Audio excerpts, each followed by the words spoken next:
बात करते हैं कि पिछली बार ओवैसी की पार्टी 5 सीटें जीतकर एकदम से बिहार चुनाव में अपना एंट्री किया था। तो इस बार भी पूरे चांसेस हैं कि वो अच्छा रिज़ल्ट दे पाएँ। हाँ जी, क्या मैंने बहुत से पत्रकारों से बात की, बहुत से वहाँ लोकल लोगों से बात की, उससे पता चला है कि वहाँ पे कुल 11 सीटें हैं जहाँ पर एमआईएम बहुत मज़बूती से चुनाव लड़ रही है और जीत भी सकती है। वो कौन-सी 11 सीटें हैं, मैं इसी वीडियो में बात करूँगा।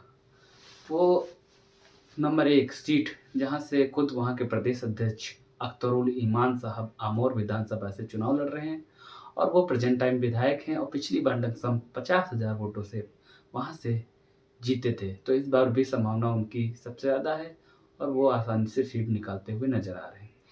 नंबर 2 पे बात करेंगे हम जोकीहाट से मुर्शीद आलम।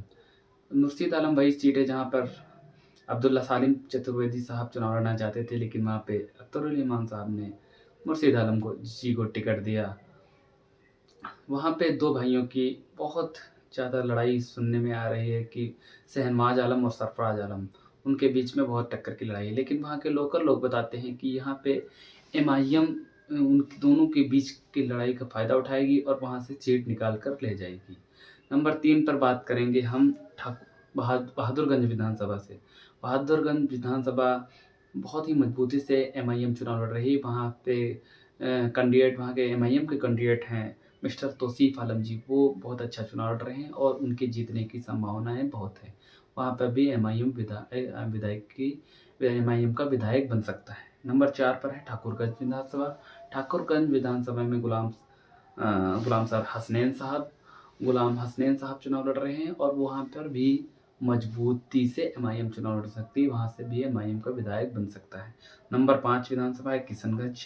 किशनगंज जहाँ पे 2019 के उपचुनाव में कमरुल हुदा साहब ने जीत हासिल की थी बिहार में एमआईएम की एंट्री करवा के, वही सीट है ये किशनगंज। यहाँ से शम्स आलम साहब चुनाव लड़ रहे हैं और वो आसानी से सीट निकालते हुए नज़र आ रहे हैं। नंबर 6 पर है कोचाधामन। कोचाधामन सीट पहले भी एमआईएम 2020 में जीती थी। इजहार एसपी साहब वहाँ से चुनाव जीते थे और इस बार एमआईएम ने सरवर आलम साहब को टिकट दिया है।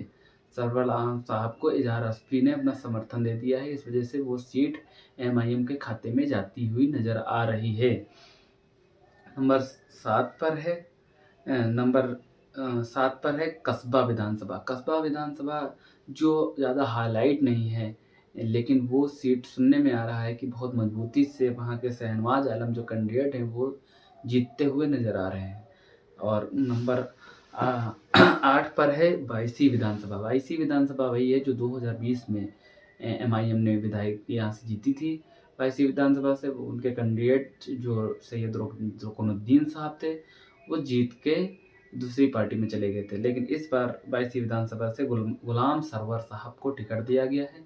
गुलाम सरवर साहब बहुत अच्छे कैंडिडेट हैं और वहाँ से लोकल लोगों से और वहाँ के पत्रकारों से पता चला है कि ये बहुत अच्छी फाइट लड़ रहे हैं, फाइट्स में हैं और ये भी विधायक का चुनाव जीत सकते हैं। और नंबर 9 पर है शेरघाटी विधानसभा।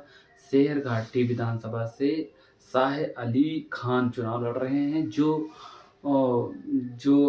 एक फ़िल्मी स्टार के भाई भी हैं। इस वजह से वहाँ पर उनकी अच्छी पकड़ है और सुनने में आ रहा है वो भी एमआईएम से चुनाव जीत सकते हैं। नंबर 10 पर है ढाका विधानसभा। ढाका विधानसभा वही विधानसभा है जहाँ से राणा रंजीत साहब चुनाव लड़ रहे हैं और वे अपने ख़ानदानी वर्चस्व की वजह से वहाँ पे अच्छी पकड़ बनाए हुए हैं और वो भी वहाँ पे चुनाव जीत सकते हैं। और नंबर 11 विधानसभा पे आखिरी विधानसभा बलरामपुर बारसोई से, वहाँ से जो एमआईएम के प्रवक्ता हैं, यूथ प्रदेश अध्यक्ष हैं आदिल हसन आज़ाद साहब, वो भी चुनाव जीतते हुए नज़र आ रहे हैं, अच्छी फाइट दे रहे हैं। ये दोस्तों थी 11 विधानसभा जहाँ से हमने पत्रकारों और अन्य लोगों से बात करके सर्वे किया, तब पता चला कि वहाँ पे ये फाइट में है एमआईएम और वहाँ से विधायक भी बन सकते हैं एमआईएम के। बाकी और भी सीटें पर चुनाव लड़ रहे हैं, टोटल 32 सीटों पर एमआईएम चुनाव लड़ रही है, लेकिन 11 सीटें मजबूती से चुनाव लड़ रही है, जिसमें वोट सीधे सामने से बिल्कुल फाइट कर रही है। इन विधानसभा में ओवैसी की पार्टी के विधायक बन सकते हैं।